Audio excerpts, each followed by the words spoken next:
C'est parti pour notre rendez-vous spécial Prix d'Amérique Legend Race 2023. Je suis ravi d'être aux côtés d'Alexandra Brivard. Salut Alex. Salut Fabien. Merci d'être là.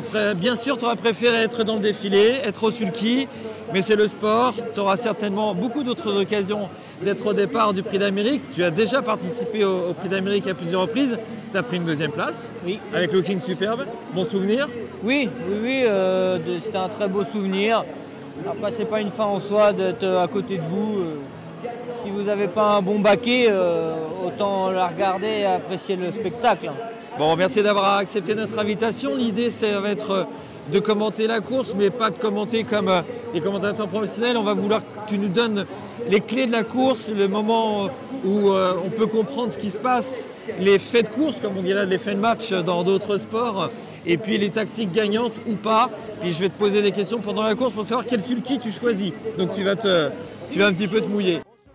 Sous les ordres, qu'est-ce qui se passe? Christian Bijon essaye de monter tout en dehors. Ça va être un sujet, hein, hip-hop au fort le départ. Hein. Ouais. Jean-Michel est au milieu, comme le boss un petit peu. J'ai l'impression qu'il fait le shérif. Normalement, il va les laisser choisir. Partir, allez, sous les ordres. Ça se présente bien. Hein. Ouais.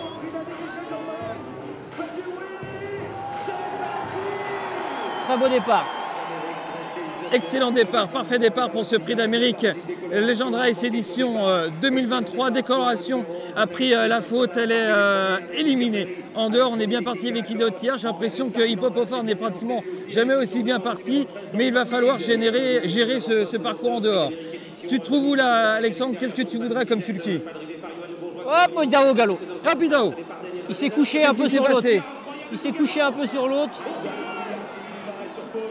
Il était un peu en épaisseur, il s'est couché sur l'autre, les sulky ont chassé, il a fait la faute. Aïe, aïe, aïe, aïe, aïe, aïe, aïe.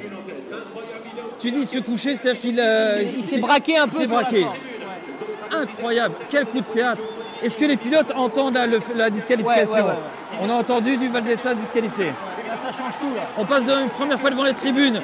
Johan, Yo-Yo est en tête, on en a l'habitude, c'est un peu la tactique que voulait de toute façon Daniel Redden. Et fort d'Hip Hop au Fort en dehors. Hein. Bah, alors, il est mieux parti que d'habitude, mais du coup, il est à 4 depuis le départ par contre. Il est pratiquement à une place qu'on ne l'a jamais vu Hip Hop au Fort dans une course de ce niveau.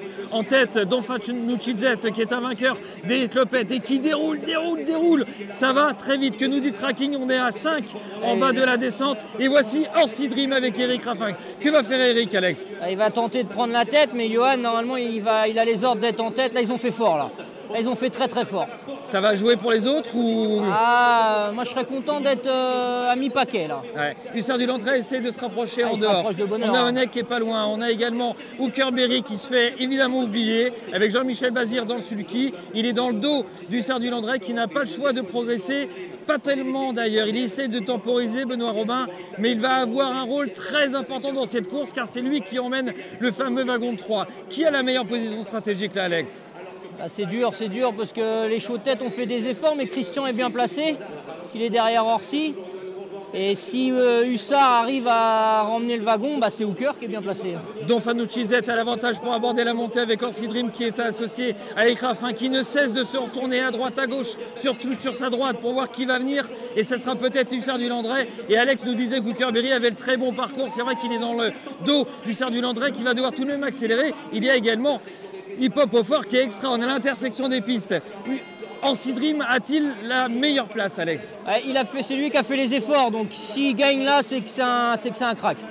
Don Fanucci-Zet pense là, toujours l'avantage. Johan Le Bourgeois, un an après le regretté Gallius, il avait également l'avantage, il avait fait fort en tête. Orsi Dream va tenter de le déborder avec en dehors Hussard du Landré. Et regardez qui vient dehors en rose. Voilà. C'est le boss, c'est Jean-Michel Bazir. Cette émission est faite en direct.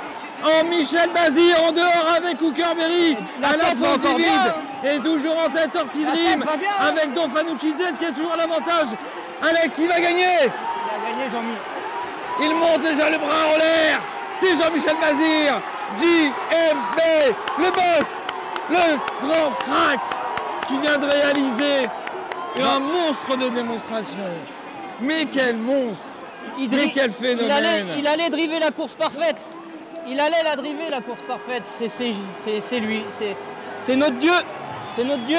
Quel spectacle qu'il a réalisé. C'est beau. Quel spectacle qu'il a réalisé. Et la ligne droite, c'est d'émotion parce que c'est pas n'importe qui, Alexandre, pour toi, Jean-Michel. Et ce qu'il nous a fait là. C'était mon troisième favori parce que avec lui il pouvait tout arriver. Et c'est JM, c'est pas pour rien qu'il est là et on le détrônera jamais de sa place. Un grand spectacle. Merci Alexandre de l'avoir vécu en direct avec nous. C'était Esprit d'Amérique, Legend Race 2023 avec Alexandre Brivard, comme si vous étiez dans le peloton.